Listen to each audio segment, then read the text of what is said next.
Yo, what is really good, future and all my day ones? Welcome back to the channel. Thank you so much for you guys' support.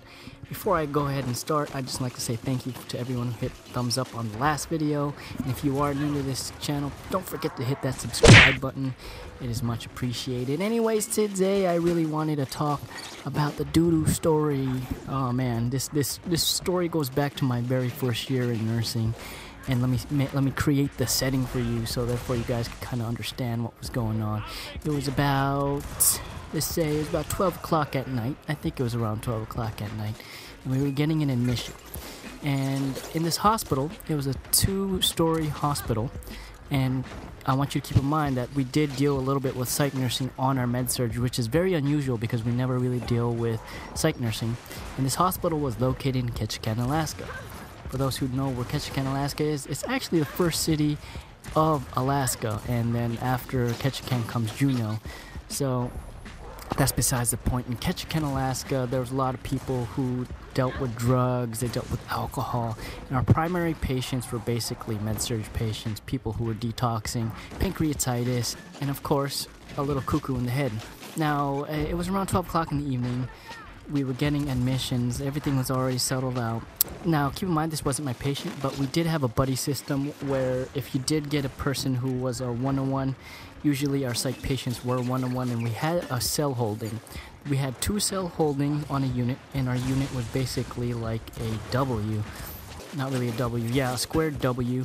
And on our left side of that W, we had 2 holding units, which you could keep 2 patients from harming themselves. Now we got word from the house supervisor that we were getting a patient who was white male, approximately in his 40s to 50s, and we were like, okay, well, this should be quite interesting. This patient was he was big, so we received report from the ED, and they brought the patient up. He looked quite normal, your normal white Caucasian who was pretty tall, husky build, and we were like, this can't be that bad. A couple hours rolls by. It was around 3 o'clock in the morning, and in the nursing world and in medical world, for some reason around 3 o'clock to 5 in the morning, that's when all hell usually breaks loose. Now this patient was quite restless, and the patient was demanding a lot of things. First he wanted water, then he wanted sandwiches. We were giving him everything that he needed.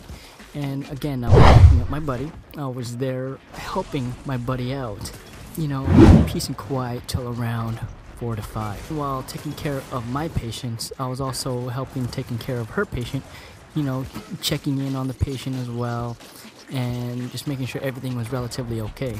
Now, in these rooms, we have cameras, we have these monitors where you could actually see the patient to see if they're doing any self-infliction. He started going crazy. Out of nowhere, he started going crazy. He tried to rip stuff off the wall, and he was quite successful because he ripped off one of the panels on the wall. And we were like, oh my gosh, this guy's out of this world. You know, we had to get security involved. Security kind of like had to talk him out of it. And one thing I did realize that he was more hostile toward women than he was with males. He did calm down once security came, and security was like, look man, if you don't stop, we're gonna have to send you to jail. And this is your better option, and we'd much rather you be here than actually in jail. Now the patient calmed down. About 30 minutes later, I looked to the monitor, and all I see is this guy playing with something brown. And I was like, oh my gosh, what is this? We had windows on the door, so we went up to the window, and I went up to the window. I was like, hey, to my fellow nurse colleague, I was like, hey, your patient is playing with Dookie.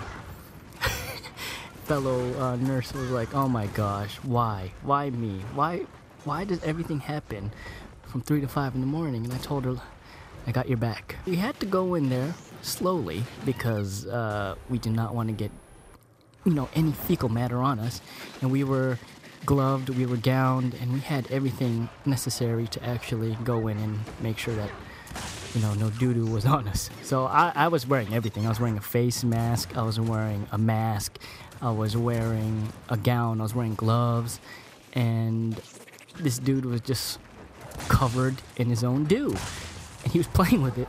And I was like, oh yeah, this is definitely a psych case, because at this point, not only was he going apeshit, he was also playing with doo, and he was already flinging it. When I say fling, I was at the door, and he was already trying to throw it at me, and I was like, man, this has to stop. this has to stop, because doo-doo to your face is never a good thing. The great part of it all was the doo-doo really wasn't that bad, because I wasn't the one who had to clean it up. I just had to basically back up my partner and make sure she didn't get hurt from this guy who was throwing his fecal matter all over the place.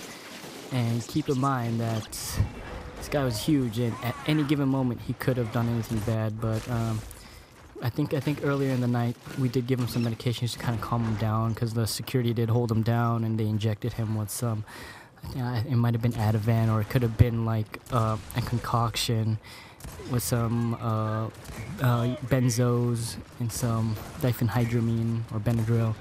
And oh man, I can remember that night as clear as day, because that was the first time I've seen someone fling their doo at me.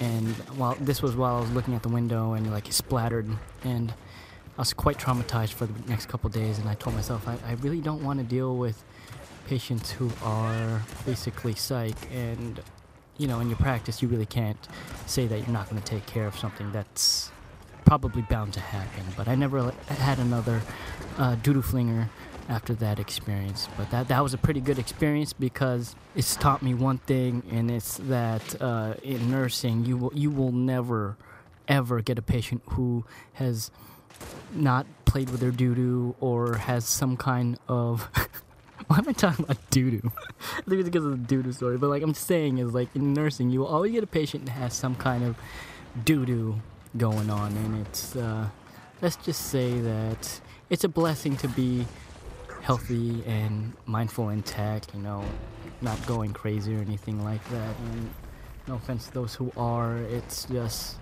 we're definitely blessed to be doing what we're doing. And if you guys enjoyed this story, go ahead and thumbs this video up if you guys want to hear another story. And I'll probably tell you a story about the time where I placed the wrong medication on a patient. And this is like the first time my heart dropped, and oh my goodness. Whew.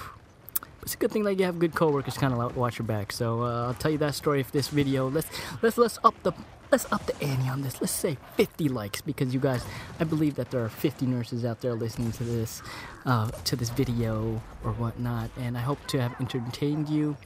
And I'll see you guys in the next video. Hopefully the next video will be a vlog, and I'll do more like this, and I'll see you guys. You guys take care. Bye bye. Peace.